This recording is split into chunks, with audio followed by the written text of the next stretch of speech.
Okay, so I'm going to play along with the backing track for this solo.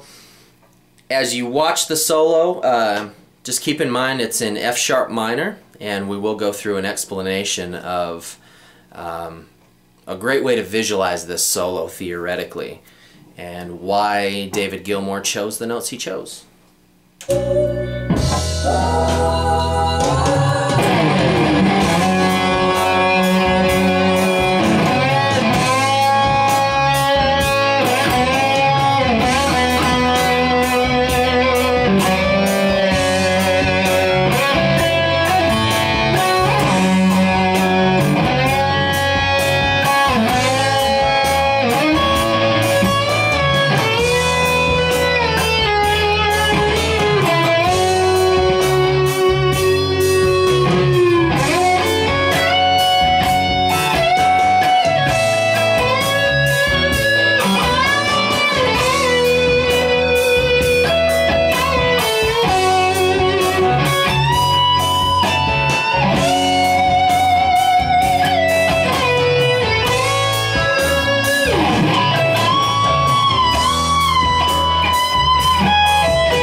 So it starts off with this slide to F sharp. Okay, so you're hitting an F sharp, so it's obviously in the chord. I would be visualizing that F sharp minor bar chord right there.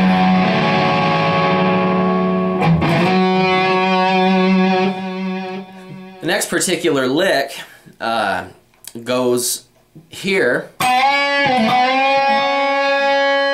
And the chord changes to A. So notice that we are bending a B up to a C sharp.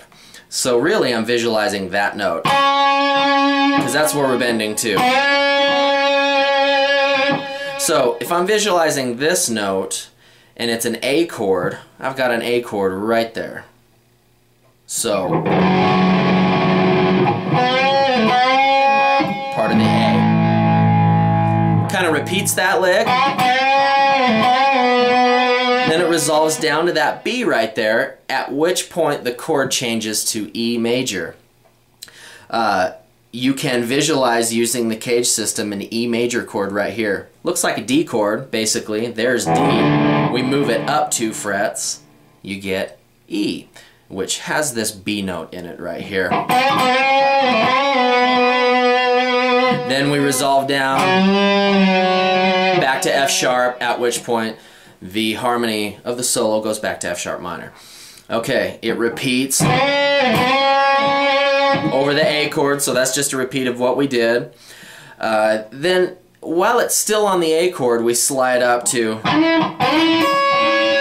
those 2 pitches right there, which is an E and a C sharp, both of which are in an A chord. You could visualize that D form of A again. It would be right there. And those 2 notes are in there. Little ornamentation. And then we have a bend here. Okay, so after this bend up to B, which is where it changes to the E chord, it's going to resolve down to the 3rd of an E chord. Okay, that's a G sharp.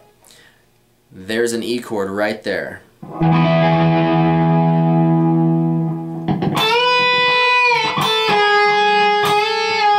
Little ornamentation there.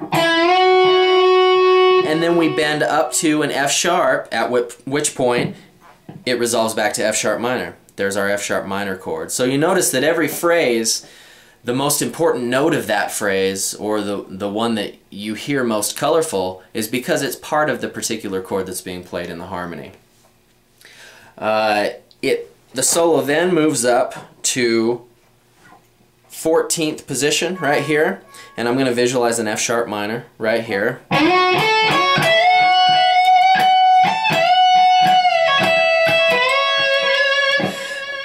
Pretty much everything that just happened right there was visualizing the same two chord forms up 12 frets that we did down here, the F sharp minor and then the A major. It's the same thing up here using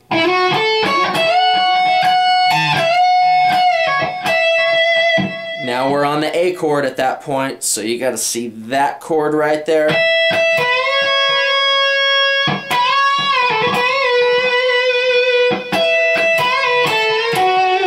Back to F sharp minor. Some ornamentation.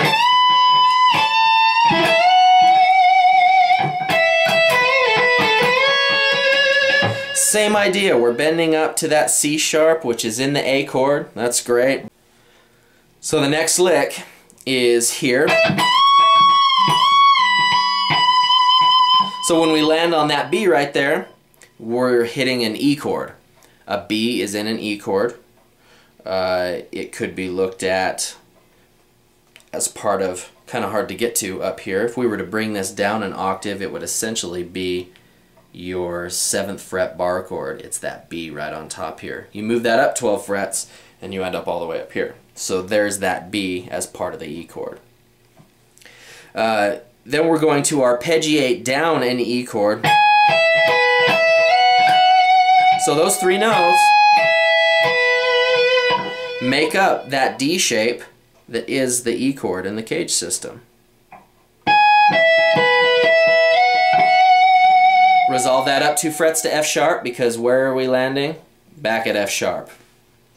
And then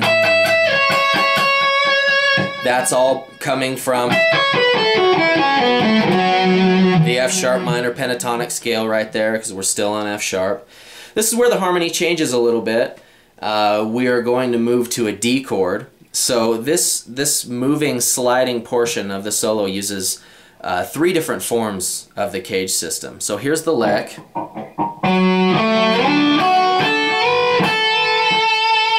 So these 2 pitches first come from the C form of a D chord. There it is right there. And we're going to slide up.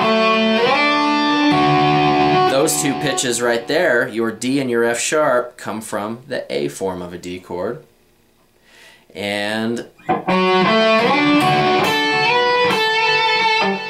that's part of a D chord. However, when it does resolve to that note, we have resolved to an A. So your A chord is right here. The C form of an A chord. So we've got...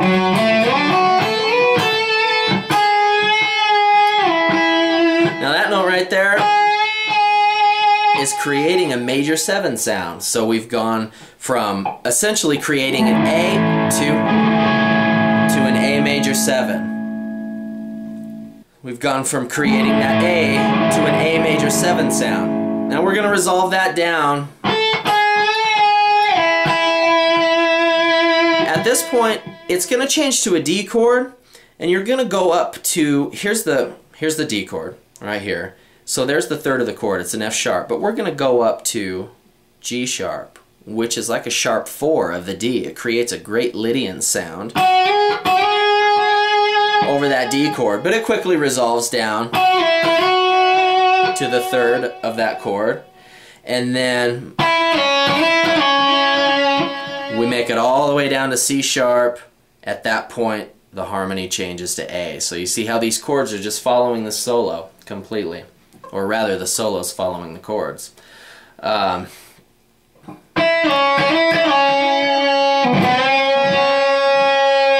here, that C sharp to a D is going to be over a D chord. So we've got that harmony going on.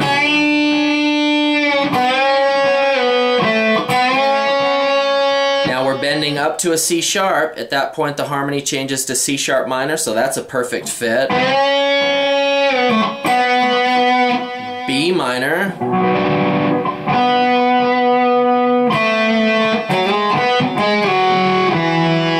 And guess what? We resolve to E. What chord does it go to? E major. and then finally resolves back to F sharp. So the cage system can be very helpful in your pursuit of great phrasing in a solo and picking the notes that really make beautiful colors and tones in solos. I hope this helps. Check out the cage system if you're not familiar with it. Very beneficial as a soloist. Hey there, my name is Sonny Borba and I'm the program coordinator for the commercial music department at South Plains College in Levelland, Texas. We've got some really great programs here, commercial music being one of them, but that's definitely not the only thing in our creative arts department that we have. We've got video technology, sound technology, and design communication as well. So it's an all-encompassing creative arts program that works as one really great machine when it all comes together. All of the programs work very closely with one another to put on productions, student-developed productions, basically. This particular department has a lot of guests. Every semester we have people come in that have been influential in all of those particular departments. In the past, some of the guests that we've had come in and do clinicians for the students, Joe Bonamassa, Eric Johnson, Ron Block, who is a former student of this program. He's the guitar and banjo player for Allison Krauss and Union Station.